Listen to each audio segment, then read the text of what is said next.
All right. So today we're going to do an interview for my research class for Wilmington University, and I'm going to ask you a couple of questions about the field that you work in and how your typical day is, your education, and what you deal with. Okay. So go ahead and introduce yourself. I'm Elna Watt. I'm a family crisis therapist, and I work for the Division of Family Services for the state of Delaware. Family Services is also known as Child Protective Services. I've been an employee there for approximately 20 years. And what is your typical day like? I work an AWS schedule, which means I work Monday through Thursday. I go to work at 7 o'clock. I don't have a typical day. My day can be anything ranging from doing home visits with clients in the field. I spend a lot of time in court. I spend a lot of time in trainings and meetings, and I spend a lot of time in the office documenting the field work that I do with my clients. What are the most interesting aspects of your job? I've been in the workforce for almost 50 years, and this job is one job I never get bored with. It's totally different every day. We deal with a lot of very unpleasant things, but we also deal with a lot of pleasant things, and we have opportunities to work with children and to do things to keep them safe, and also to work with their families to help them resolve the issues that brought them to our attention in the first place. So what do you especially enjoy about your job? I love my coworkers. I love the flexibility. I love the fact that I do something every day different. I love the fact that I'm able to work in an office and also spend as much time working out in the field, meaning going to home visits, and it's never boring. What's a home visit like? I work with families. I'm a treatment worker at the Shipley Center in Seaford, and cases come to me from our investigation unit, which is located in Georgetown. And the cases that get transferred to me are cases that have been documented for very serious problems involving child abuse or neglect. I deal with a lot of people who have issues related to substance abuse, mental health. We see a lot of domestic violence with families.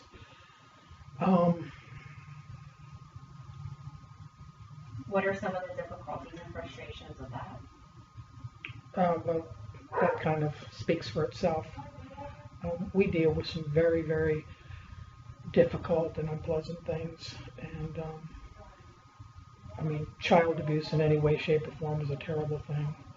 But you have to kind of keep the focus on the fact that, sometimes children have to be removed from their parents. We have no other options. That's the very last option. We don't like to do that. We try to find relatives. We try to find friends. We really try to do that. I'm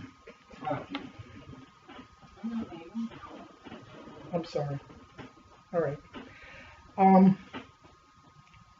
So that's hard. But then on the other hand, we get an opportunity to help children, to keep them safe. And we also get an opportunity to work with some parents that really do want to change. And we can offer them services, substance abuse treatment services, People's Place Turning Point for people who are victims of domestic violence and who are also perpetrators of domestic violence. So to steer it a little bit different, what are some characteristics of successful people in your organization? So what are some characteristics that you need to be successful in your job? I've been doing this job for a long time now, 20 years. I came into the field a little bit older than most of the people that come in entry level. So some life experience helps. It doesn't, you don't absolutely have to have life experience, but it does help. It also helps when you're going out and dealing with some younger clients who look at me more like a mother figure and are more apt to, listen to me versus someone who's their own age walking in. So that can be difficult. I work with a really lot of great people in this field. It's what they call a caring field. I don't think people can be in this field unless they have a pretty good handle on and a lot of compassion. I mean, you have to be able to realize that, there but for the grace of God goes any one of us, and that people who are clients are no worse than any of us are. It's just circumstance and life experience brings them to that position a lot of times.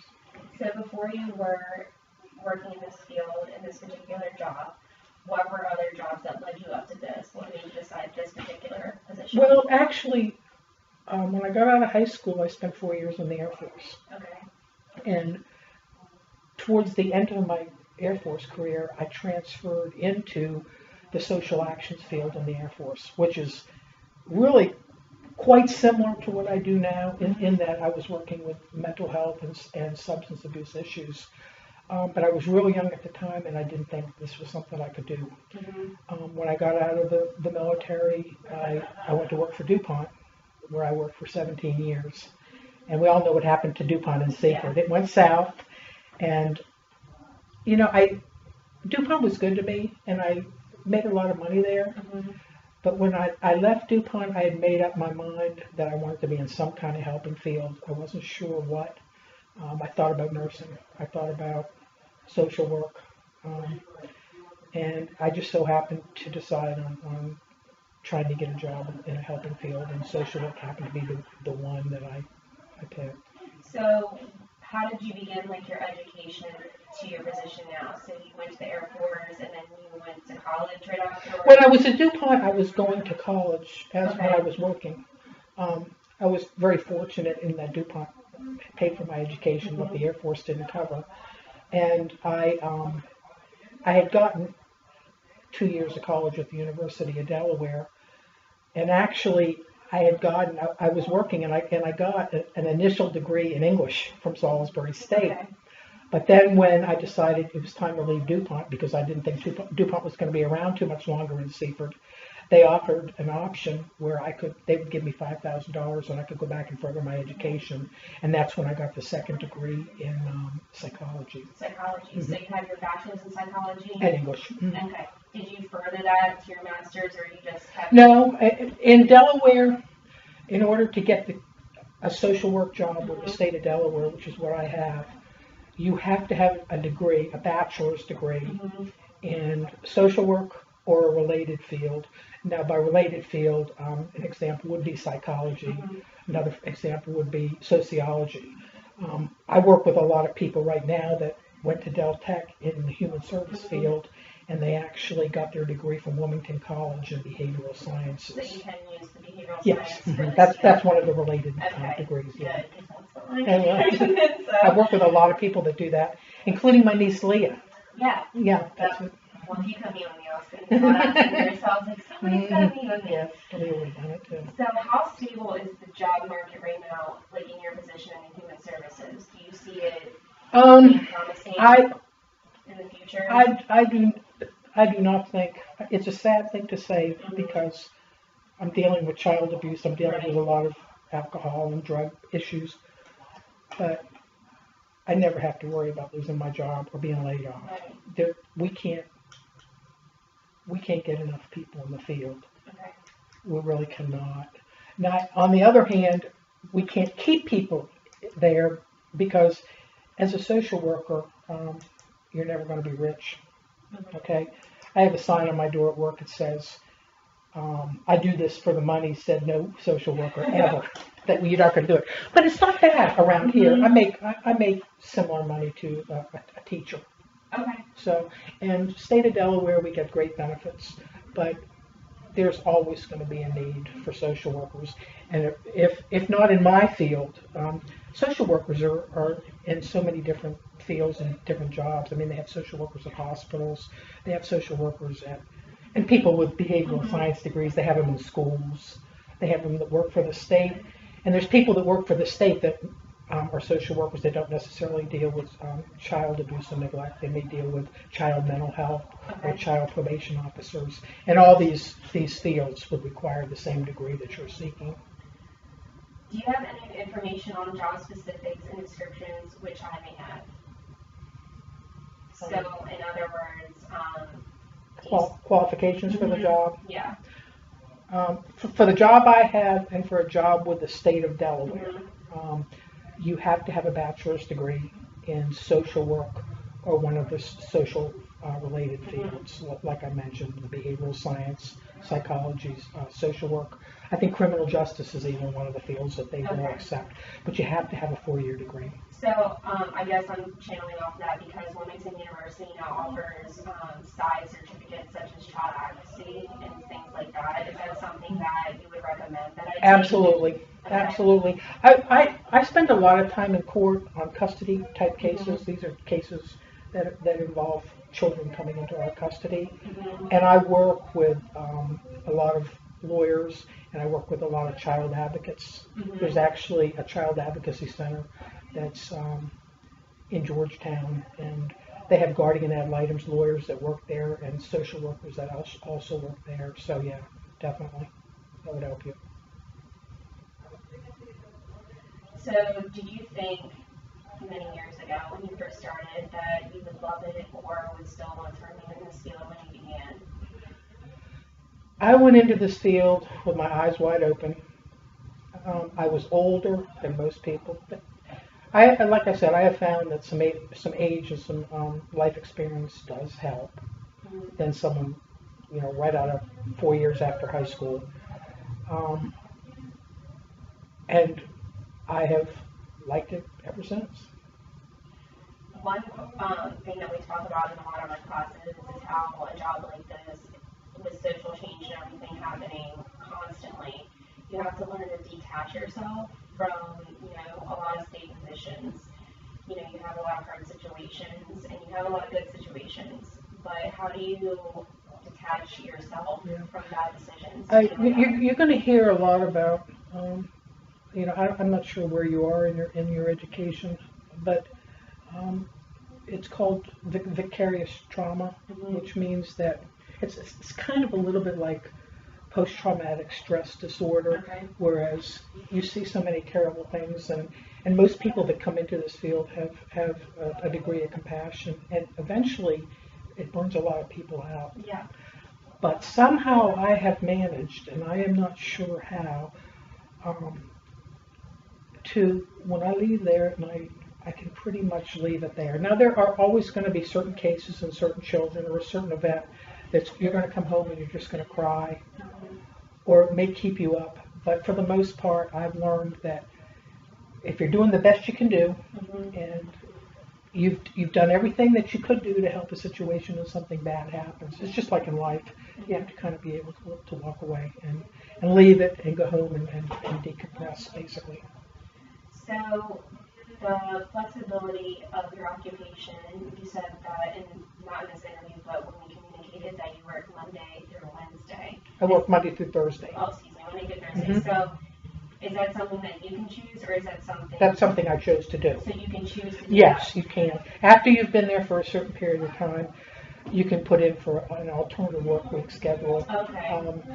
You have to have achieved a certain rating on your performance reviews. We get Okay. reviewed every year by our supervisor, and you have to be up to date.